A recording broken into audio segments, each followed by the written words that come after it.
Okie dokie. Who are we going to talk about today? How about Sean Connery, Oh, yeah.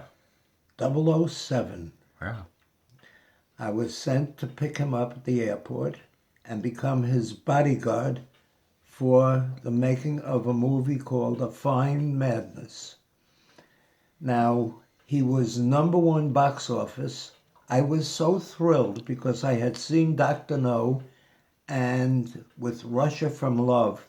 And I said, this man is a fantastic actor. And I got there an hour early just to make sure that the plane didn't come in earlier. And I stood there for an hour and suddenly everybody comes off the plane. And then I see the pilot and the airline stewardess. And I said, do you know if Sean Connery was on the flight? She said he was the first one off. How could I miss him?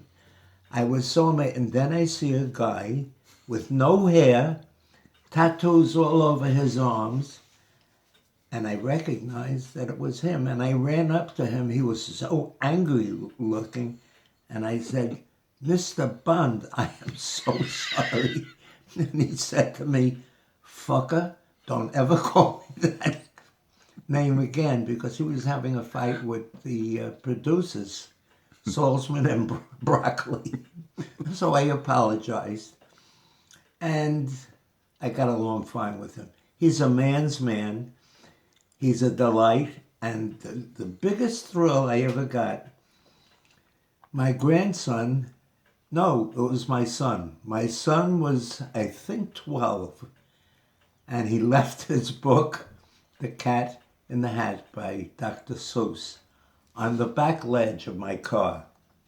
And Connery, I was driving into the location, which was on the Brooklyn Bridge. Most of the movie was shot there. He says, what is this? I said, oh, it's my son's book. He says, do you mind if I look at it? I said, please, it's one of the great books for children in the world. He picks it up and starts reading it with his brogue. I had goosebumps running up and down my arm. He said to me, this is so wonderful. Where can I buy it? I said, you own it. I'm giving it to you.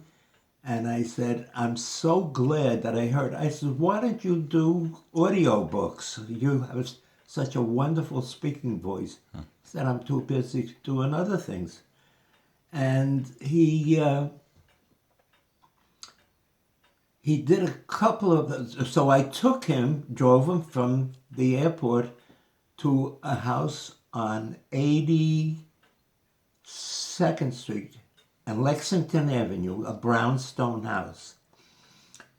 And I carried his luggage up and I rang the bell. He was sitting in the car. I didn't know if the people were home. I rang the bell, and who opens the door but Lena Horne.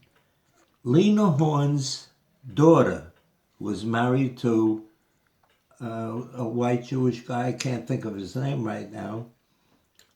Lenny, something or other. And she was married to a great New York director of movies